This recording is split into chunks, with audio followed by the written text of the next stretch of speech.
Well, Pete, welcome back. Season 2 of Two Sides of the Table. It's fantastic to be once again back and look really excited where we're taking this season. We got some amazing feedback on season 1, but this one's going to be an absolute cracker. I agree. We've got some awesome guests, and our first of which is joining us today. But before we introduce him, Pete, what have you been consuming? We have been on season break for nearly 2 months. So what's been going on? Yeah, look, it has been season break, and look, I've been doing a lot of travel backwards and forwards to Sri Lanka, and one of the things I've been doing is rather consuming, I've been creating. So super proud that released the first book, How to Sell More, which is a no BS guide to sell more for IT businesses. And look, this really came about talking to one of our customers who said, I really want to sell more. And if I could sell more, guess what? I'd need more people with digital teams. So I solved that problem by writing the book. So in a couple of weeks' time, you'll see that available on Amazon and at all good bookstores. Amazing. How good. And you've been travelling as well? I have, yeah. Look, it's conference season. We're just kicking off, and I know you and I were down at IT Nation in Sydney last week, and really exciting what's going on in the industry. But tell us a little bit more about what you've been doing whilst we've had a little bit of break from the studio. Yeah, we have been also in that creating mode. I feel like half my job is the creating mode most of the time, but I was just saying before we started recording, I've been consuming Never Split the Difference, the book. So I'd highly recommend that from a negotiation perspective. So if you are, if negotiation is not your strong suit, I'd recommend giving this book a crack. But we are also about to release a DIY marketing strategy for MSPs. So that will be something to keep an eye on. It's going to be a really great consulting engagement, but a DIY version. So wow, I'm excited. Looking forward to that because I think, when I was talking to people last week at IT Nation, one of the things we always put in our forms when we're talking to customers is what the biggest challenge is. And marketing constantly comes up there. It's typically people and then marketing because people are trying to drive more sales. But I love that famous Chris Voss book, Never Split the Difference. An ex-FBI hostage negotiator teaching all of the tips and tricks about mirroring and all the other techniques about how to then get the best out of a deal. So, it's not about dropping prices, it's about adding value, as we all know. That's it. Well, so we jump into today's episode and introduce our first guest. 100%. Let's get into season 2. All right. Well, today we are joined by Ashley Knowles, the founder of Security Tribe, a Brisbane-based cybersecurity powerhouse that helps Australian businesses to level up their protection without turning into paranoid tool junkie technophobes. So Ash has spent over 20 years in the security game working for global consultancies with federal government and also generally corporate Australia.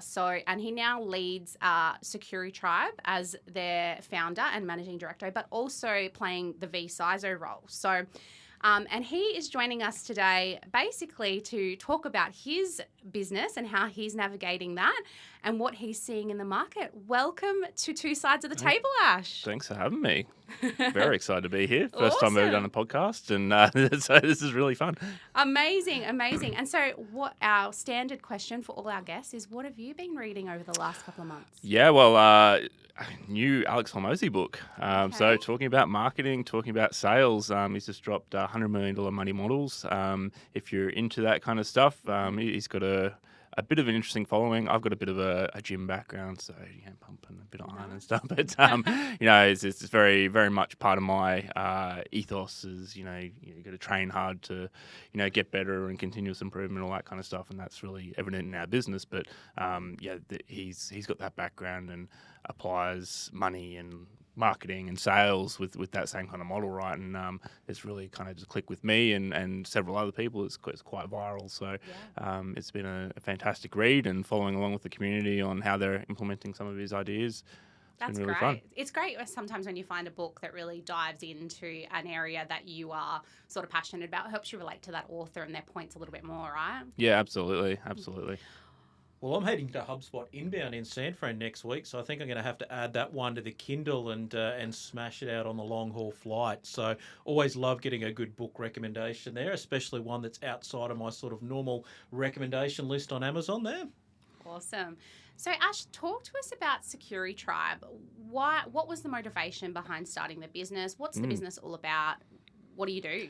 Yeah, look, it's a bit of many different things, I guess. Yeah. As probably most MSPs start out, they kind of do anything and everything. That certainly wasn't the vision, but it's kind of where you end up for a little bit, and before you start focusing and going back to where you, I guess, envision the business. But I guess starting out the business was very much, hey, I've done security for 20 odd years. I've done IT support all the way through systems admin, security architecture, all the way up, like you said, through the consulting, through federal government, all that kind of stuff.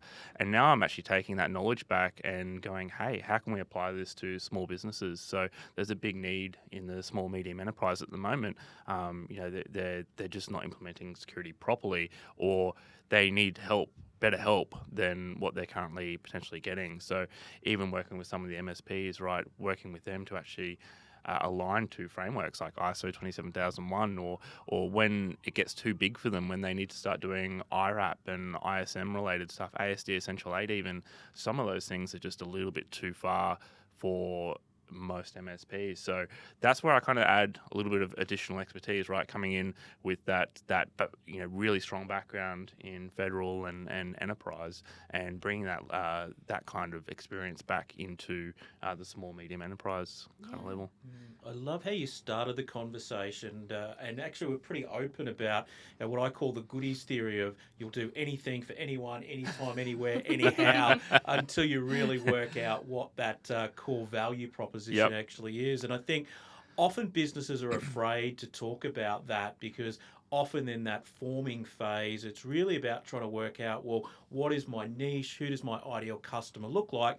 But the reality is you've got to pay the bills somehow and put food on the table in between time there. And I'm really excited about where this conversation is going to go today, because I think one of the challenges that most technology businesses have is how do they move from being an MSP to an MSSP, or do they just stay where they are and just do what they're good at and continue to focus on that rather than expanding? So really excited to see how your services can then dovetail in and fill that gap. Yeah, absolutely. And I think, as I said, the first engagement I had with my business when I started, and it's only been 6 months, right? First engagement I'm going to say legitimately got from my actual marketing, which is pretty light on, was a SQL Server engagement. It is quite literally going in and reviewing the security and architecture of their databases and performance and things like that, and then coming back with some recommendations. And that customer has been fantastic for me, and I've just managed to keep doing more and more work with them and build that trust. But fundamentally, that's not what the vision of my business was, right? So the security part, 100%, but SQL Server, databases, yeah, sure, I've done that. That's my technical background, and I've done many years as a DBA, but that wasn't the vision for my business, right? So now I'm kind of going, hey, now let's focus that back to what I'm actually trying to do, and focusing on that security architecture and leadership, really, and advisory. Yeah, I love that. And you mentioned vCISO, and I mentioned vCISO in your intro. Now, I think most of our community probably knows what a vCISO is, but I suppose how a lot of MSPs or traditional MSPs are not really utilising that type of service or offering that type of service. So I suppose talk us through what that is and why that's different to just calling up your MSP and asking them for security advice. Yep. And then also, how do you work with existing MSPs? Yeah, look, I think it's an interesting one, right? So when you talk about vCISO for a small medium business, if you only got like 5-10 employees, the virtual CISO kind of doesn't really fit in that space, right? So it's probably more of a relationship you have with an MSP. So guiding that MSP on how they build their services for the small medium business, right? So making sure that they've got checks and balances and controls within what they're deploying, and I've got a product now called Secure OS, which is basically that in a nutshell. It's all about governance and continuous monitoring, checking, and improvement, all that kind of stuff.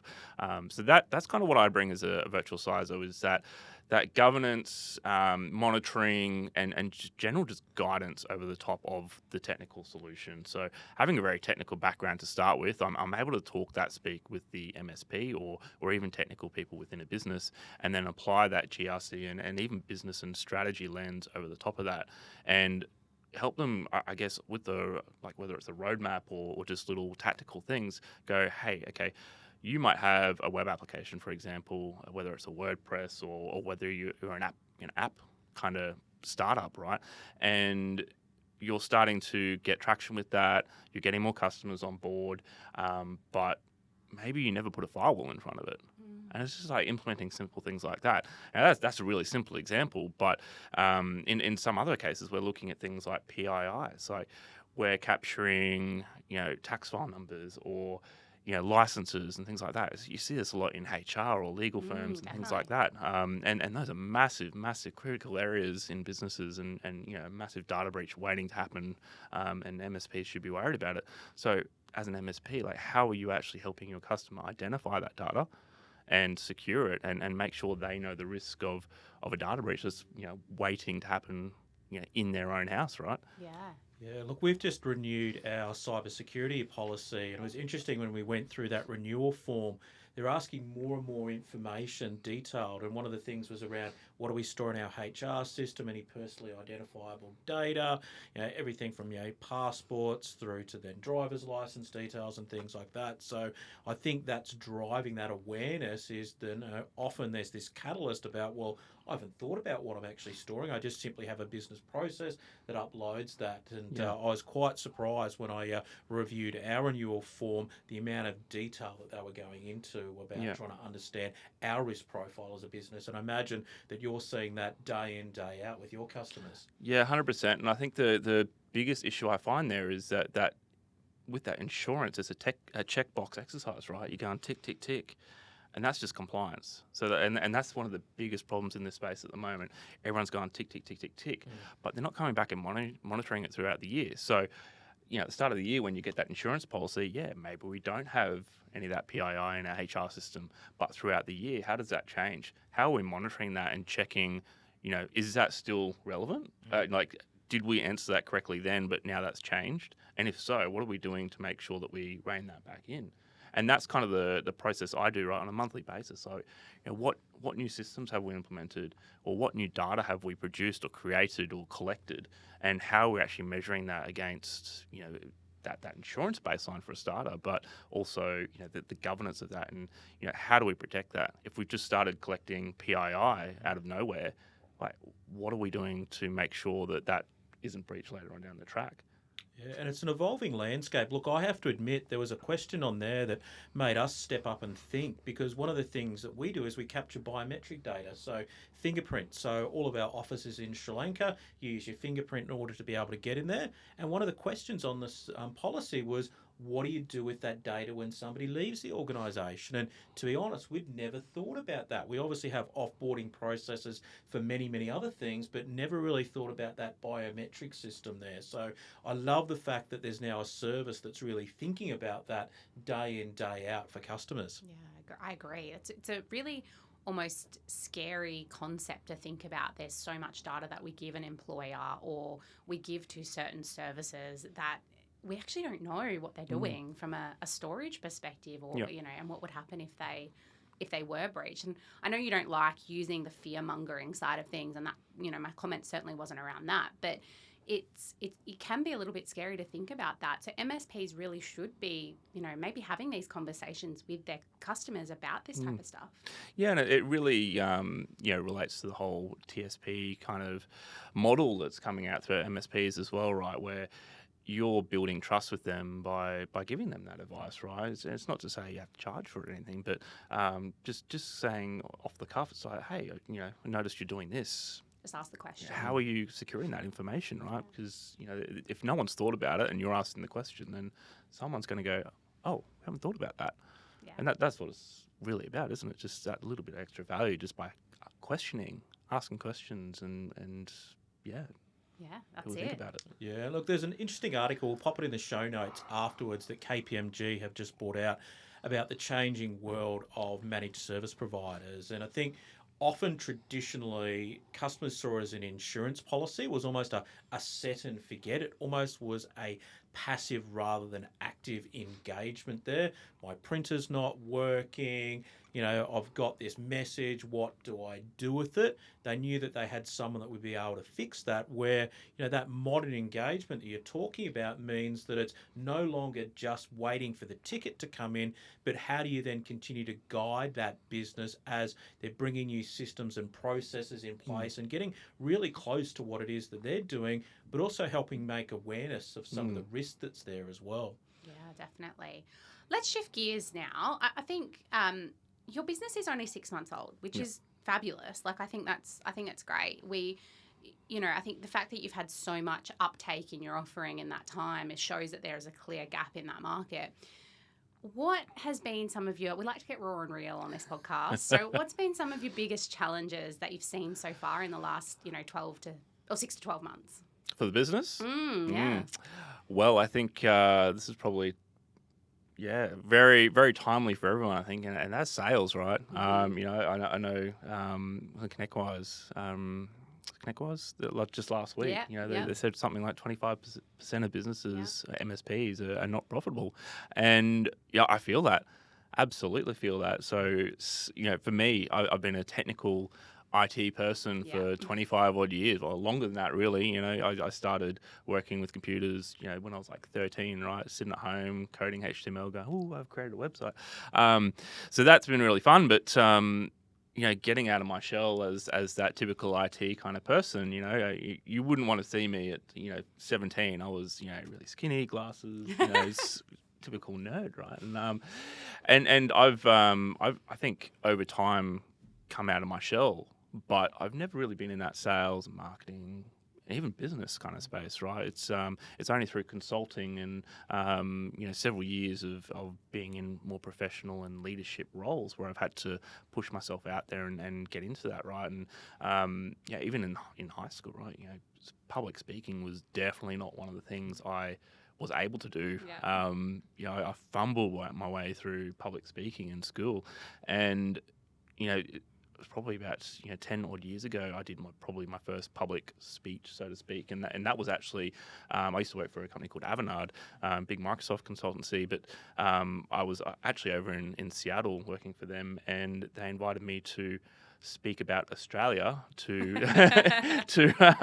all the kids that came in for Bring Your Kid to Work Day, right? And that was kind of the first time I've actually really done any public speaking, and I was like, I actually really enjoyed it. And from there, I've done a few more things here and there, and other companies have asked me to do some user groups and things for them, and every single time I've done it, I've just really enjoyed it. So it's one of those things, like, brings me out of my shell, and now sales, like, completely different area, but I'm using some of those skills I've had to build up. And I guess the next part for me is, okay, how do I actually get sales for my business, right? And that's really hard. That's really hard. And like I said, I'm reading Alex Hormozi's books at the moment, and maybe not the pinnacle of sales success or anything, but certainly I've really enjoyed his books, and it's given me a lot to think about in terms of marketing and how to do sales and things like that, and several other self-help books that I've got. My Audible is probably about 100 books long of just self-help books on sales and business at the moment. But learning about sales has been real fun. Yeah. Yeah, it's interesting you talk about the IT Nation and the ConnectWise data that got shared last week, and just to sort of dig into that, basically in Q2 this year, 23% of IT businesses didn't make any money. And that stats continue to get worse over time. Previously, it was $0, so break even or lose money. Now it's actually moved to losing money there. But the other interesting stat that came out last week is the analysis on the number of new customers per BDM. Many businesses, the BDM is also the founder, and that 6.1 customers per year is what best in class looks like. And when you say 6.1, that doesn't sound like a lot of customers, but How have you found customers, and what have you found your secret sauce being 6 months in to go from basically an idea to what's now becoming a really great business? I think a lot of it's fudging it. Really. Fake it till you make it. I still do that. Do I really have a business? Yeah, look, it's an interesting one. I think, most of the customers I've found have been through that trusted networking, people I've worked with in the past, referrals, things like that. 100% has been the best way to build business for me. But it's not scalable, right? So, you've only got so many contacts in your database and so many that, even have a need for what you do.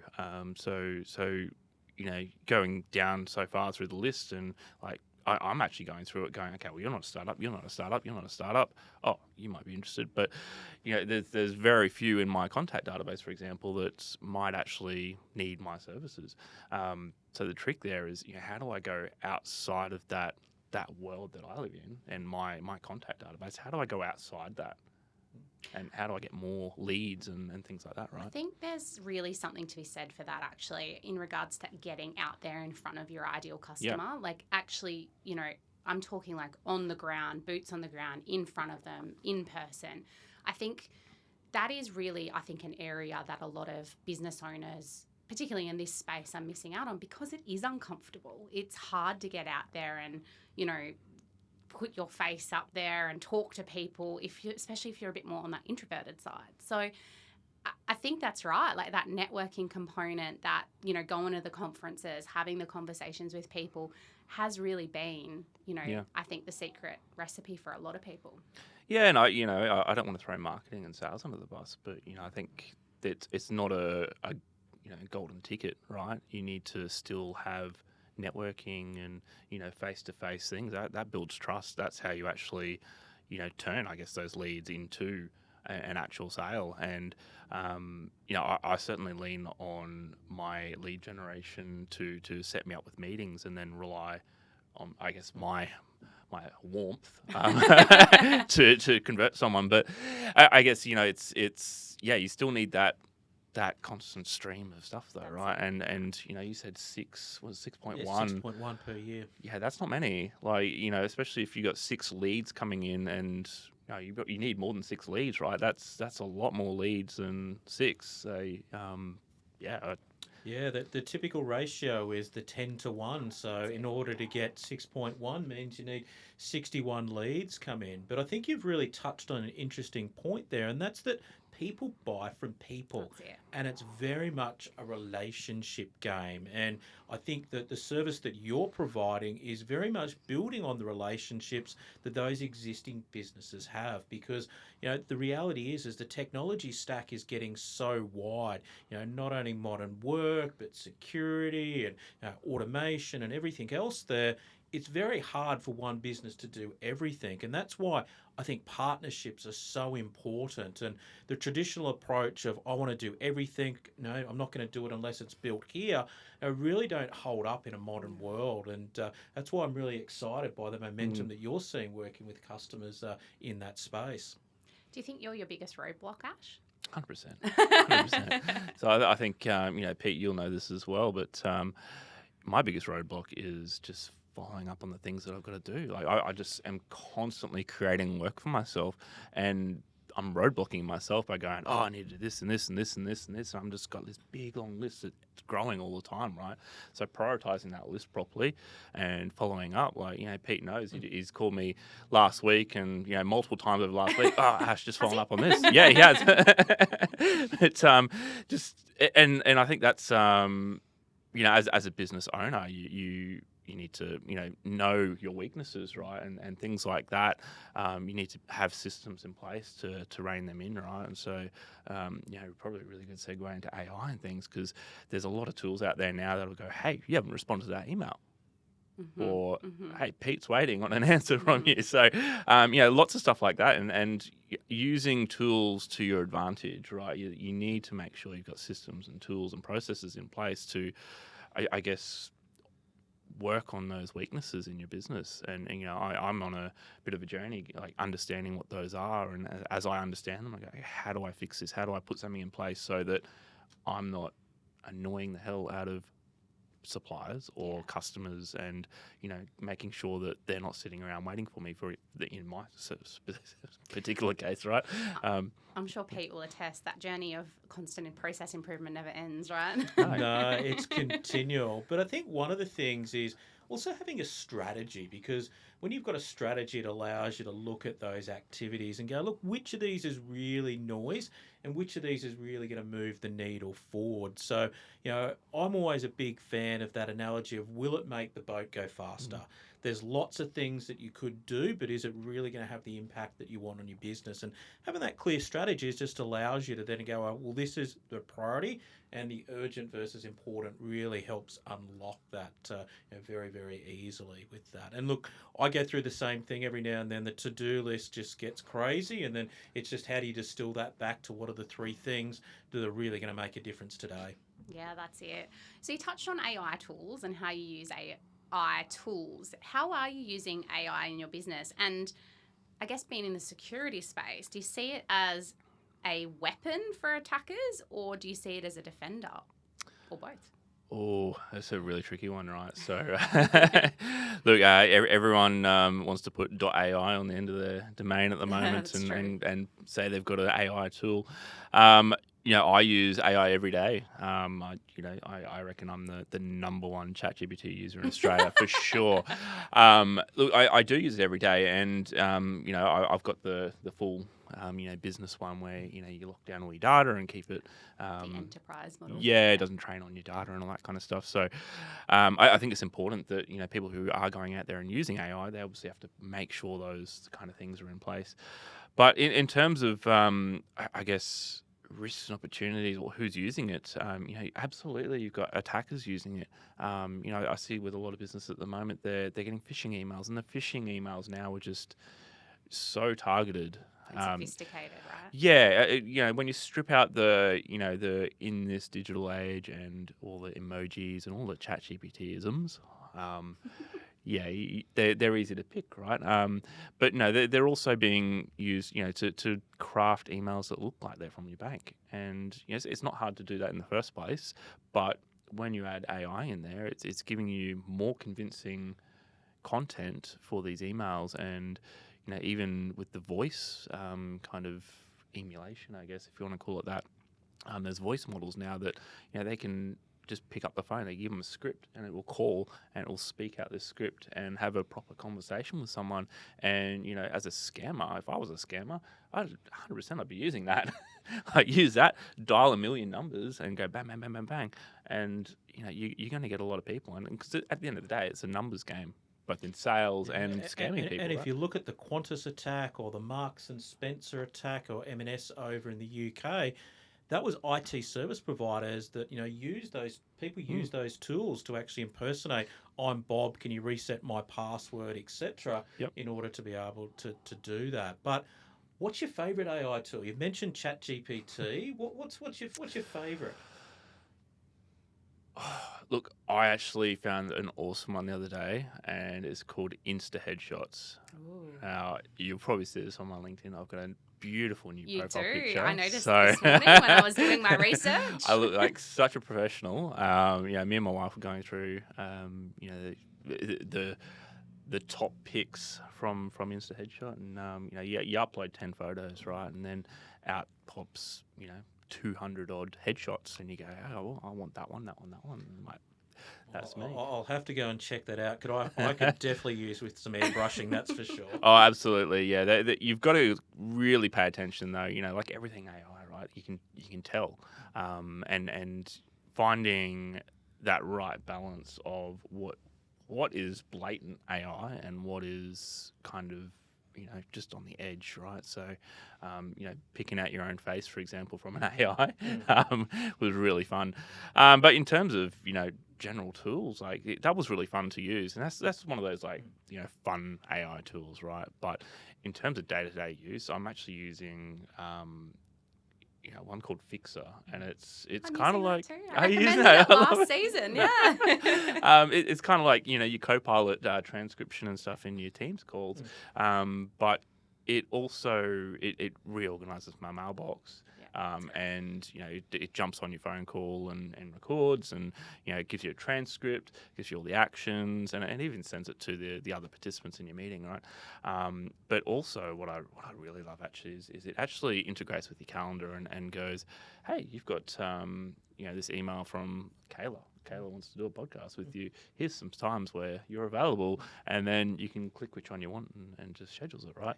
Which is a really cool tool. I should probably check the security of it, being a security person, because that's the tricky bit, right? So when you go and install a lot of these tools, you've got to give permission to use your data, right? And that's the big trick in business, right? So a lot of these MSPs, they're probably just going, yep,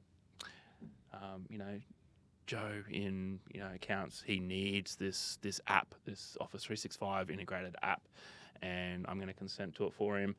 And that is the opportunity in security, working with MSPs and businesses, to go, hey, that app isn't actually storing your data properly, or it's loading it up into ChatGPT and everything's being trained on that, right?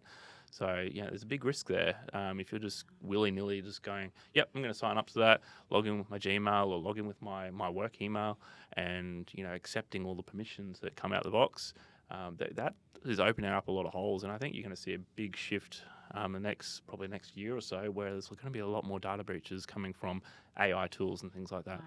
Yeah, look, security is so tough, and look, the experience I had was yesterday. Like everybody else, I've got every subscription service under the planet, and like everyone else, I've got the increased cost emails over the last couple of days, and I got the one from we've got Apple TV just because I like Ted Lasso. That's the only thing I watch, and I sort of looked at it and go, do I really want to pay $15.99 or whatever it is a month? And was about to hit the unsubscribe button actually in the email, and straight away the first thing that happened to me was, is this actually real or not? Yeah. So ignore the email. I went straight to the Apple site instead. But it is definitely hard, and I think the services that organisations need are evolving very quickly, especially with what AI brings to the table. And just going back to our conversation before about AI, I think Outlook is doing, or even just Outlook or whatever email I guess client you're using, it's actually starting to do a really good job at picking up on what's spam and junk and fraud and all of that, and like isolating that. I have noticed that a couple of emails, have been picked up or as junk or whatever. Yep. But I suppose on the flip side of that, from a marketing perspective, because I can't not put my marketing hat on these calls, it's making it really hard for marketers and businesses to get their message through, because it's almost like too high now. Yeah, and look, I think there's been some policy shifts as well with your Hotmails, Outlooks, Gmail, some of those public email providers especially, where they've implemented much higher security policies. So you have to have DMARC and DKIM and SPF records, all that technical stuff. If you don't have that in place, so especially as a even my business, if I don't have that in place, I can't send marketing emails to potential clients, right? Without it going to their spam, or worse, just going straight into deleted or quarantine, right? So I see that a lot at the moment. Companies are sending out emails and they're just disappearing into the nether, and then you go to do this investigation on where did the email go, and they're just getting blocked. Yeah. They're not even going to your junk mail. So I think that's a really interesting space, right, where there's a lot of security policy being implemented out in the world, but you kind of need a bit of a feedback loop to say, hey, we recently introduced a new security policy. It's blocked your email. You need to do this. Fix your thing. And Outlook, Gmail, all those guys implemented this, and they put all the news and stuff out there. But if you haven't read it, you don't know about it. Oh, yeah. We had an issue with a customer this week, and it was, not this week, but last week, where they sent out a newsletter, a company-specific newsletter, so it only went to a database of customers at a specific company, and it got blocked by the spam filter, and we were sort of scrambling on what to do. So, because their security policy was so high. Yeah. Yep. All right, so we know that the landscape is changing so rapidly, particularly in the MSP space. What do you think the next 5 years are going to look like? Yeah, I think AI. Everyone's talking about it. So how do MSPs leverage AI in their business moving forward, right? And how they do it securely. 100% is like one of the biggest things I'm thinking about. Cybersecurity in itself is much more of a talking point now. We've had all these fantastic data breaches. Thank you very much to those companies, which has made cybersecurity, something that we talk about at a household level, right? Like it's something we talk about over dinner. If you're in a household like mine, anyway. Those are the kind of things. They're bringing a lot of this stuff down to the household level, right? Like AI wasn't something you would talk about over the dinner table, right? And now ChatGPT has made that a commodity, right? So you're seeing a lot more people, not just your MSPs, but end users using AI. You've got people, end users asking about cybersecurity, and that is, it's good in a way, but it's also, you've got end users questioning if something's secure, or if if they've got all the right policies in place and things like that. So there's a big opportunity there for MSPs to go, hey, we've done this, and let's give you some assurance and trust and all that kind of stuff. But I think it's also a big risk for some MSPs as well, where their end users and clients are going to come back and say, oh, I just saw this data breach on the news. How are we protected against that? And if your answer is, oh, we need to go and figure that out now, that's probably the wrong way to be looking at it. You should be doing that before and ahead of time, right? Shift that mindset of giving that advice as early as possible before they even ask.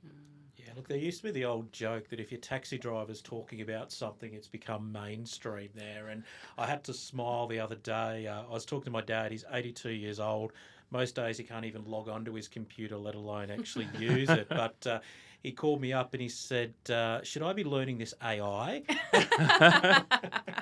So, I think it's definitely here to stay in regards to being mainstream, that's for sure. Oh, look, same here, right? My husband runs another business, and it's just, every second conversation we're having, he calls his AI Gary. And, he's named it and it responds. And he's just, I'm just going to ask Gary, and he's That's just so good. using it all the time. It's just become now a part of our Household. process, our household. Like he's part of the family. Like, it's... Well, I'm going to have to change my saying. I used to say to my wife that between Google and I, we know everything. So it might have to be now between ChatGPT and me, I know everything. That's it. All right. What's your advice, Ash, for anyone who's starting out, not necessarily in your space, but I suppose any sort of TSP, business? What's your biggest piece of advice for them based on your last 6 to 12 months? Yeah, I think it's get ready to fail fast. Know that your sales and marketing efforts are not going to work from day one. It's going to take a lot of iteration, a lot of improvement, and you might find something that works, and that might work once, but it may not work again. So iterating and continuing to play with it and just keep going. Certainly, you can give up really quickly. You make one sale and go, oh, that was great, and then not get anything for 2 or 3 months, and then be like, oh, my business is failing. But if you stick at it, you'll probably find you have a little bit more success. But you got to keep going, right? You can't just do something for a week, 2 weeks, a month, and then expect it to be successful. And I said this, me and my wife, obviously, she's bankrolling me for a little bit at the moment. So, when we first started the business, it was a bit hit and miss there about, am I going to get paid next month? And, we said, it's going to take 6 months to really get traction, and it's 6 months now, and I've got some traction, but it's still going to take another every 6 months. It's going to be another 6 months, another 6 months to get it to where I want to be, right?